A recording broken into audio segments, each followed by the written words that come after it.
Hey guys and gals, my name is Derek. I'm the Hawkeye side of Black and Cardinal Divide. And Hawk fans, we have got a huge football game coming up on Saturday. I'm pumped. My brother Cody and I are going to go up to the game. We're going to enjoy the atmosphere, and I'm sure Kinnick Stadium is going to be rocking. Cody's the Cyclone side of our site, Black and Cardinal Divide, or BCDivide.com. Cody has been gracious enough to be helping me out this week since the Cyclones have a bye. Cody did a video this morning where he touched on Penn State's offense. I'm going to do a quick video on the keys to the game for Iowa to come out with a victory. I put these keys together after I reviewed the Penn State versus Pittsburgh game yesterday. I had a chance to watch it and went into watching that game thinking Iowa doesn't really have much of a chance, probably because I remember the game distinctly last year. It was embarrassing. It was a complete beatdown. You don't see Iowa get beat like that very often, so it was disappointing, and it lingered. So it was kind of stuck in my head. I didn't think Iowa could hang with these guys. And then I watched that Pittsburgh game yesterday, and honestly, after watching it, I changed my tune a little bit.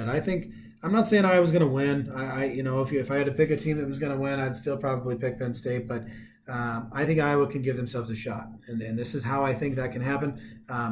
Number one, don't beat yourself. Pitt beat themselves. They kept beating themselves. They made mistakes on third and long. They threw an easy interception right off the get-go that set Penn State up on their first drive, promptly from first and goal, in which they did a play-action pass to their tight end Gesicki for a touchdown. Right off the bat, it was 7-0 Penn State. Huge momentum swing, and it was a mistake. I mean, the quarterback lobbed up a deep pass that went straight to the free safety, and he returned it. It was first and goal. And they're right off the bat, they're ahead. So Iowa cannot do that. That takes away Nate Stanley's confidence. He's young. He needs to get into a rhythm. He needs to get comfortable. And they can't do that. You can't beat yourself against a team that's this good. So some of the things that Pitt did, they got into third and long situations. Penn State knew they were going to pass. They put in their pass rush specialists. They put pressure on the quarterback. The quarterback made mistakes. Take a sack. Throw the ball out of bounds. You've got to do those things in order to compete against a team like this. They got into several third and shorts and jumped off sides, or too many minutes, just stupid penalties. They got stupid penalties in third down situations that were critical. And then interceptions. They couldn't get into the end zone when they were in the red zone. They got into the red zone several times. Between the 20s, they moved the ball on Penn State, okay? So that's one of the reasons I'm encouraged about Saturday. Pitt ran the ball on Penn State. They passed the ball on Penn State. They moved the ball on Penn State. They just couldn't get in the end zone. And that's a sign of a good defense. You've got to give Penn State credit for that. But at the same time, I firmly believe Iowa has a better offensive line than Pitt. I believe Iowa has better tailbacks than Pitt. So to see Pitt run the ball effectively against Penn State was encouraging.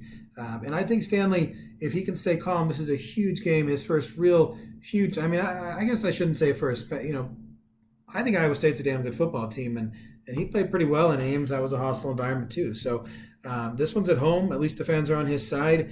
There's going to be a lot of pressure. Hopefully the young man can handle it, and we've seen him play pretty well. At least against Iowa State, he played damn well. So if he can play well, get into a rhythm early, not make mistakes early, and Iowa doesn't shoot themselves or beat themselves, then they're gonna give themselves a chance. And then the second key for me on the defensive side is discipline. You've got to be disciplined against this Penn State offense. They're a run pass option offense, RPO offense.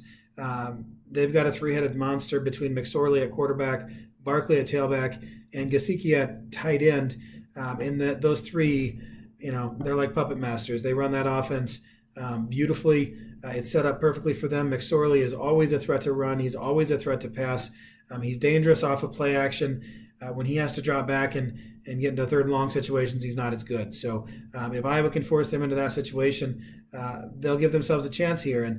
But the only way they're going to force them into that situation is by being disciplined and having good first and second downs. And the way they do that is gap integrity, set the edge at the defensive end position, and do your best to control McSorley and Barkley, and then be ready for the play action pass. So you got to remain disciplined. The players have to focus on their assignments and not get overzealous, not try to make too many plays.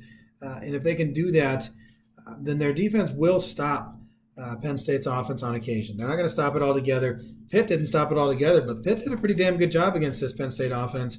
Had Pitt's offense been able to execute, it would have been a heck of a lot closer game at the end. And ultimately, I think that's what Iowa has to do. Give themselves a chance to win the game at the end. If they can keep it close, maybe get luck of the draw and get that last drive of the game, get a game-winning field goal, get a game-winning touchdown, similar to the Michigan game last year. That's how they're going to win this game.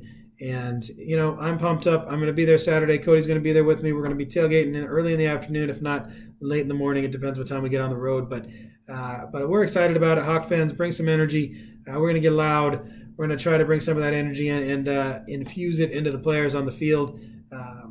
Kinnick Stadium is going to be awesome, and I'm really excited to be there. So we'll get a prediction out tomorrow, guys. We'll get Hawkeye Rhyme before game time. Carl Schwendinger's poem will come out Saturday about 45 minutes before kickoff to give you a little bit of extra adrenaline. But those are the keys to the game, in my opinion. That's all I got. Have a good night.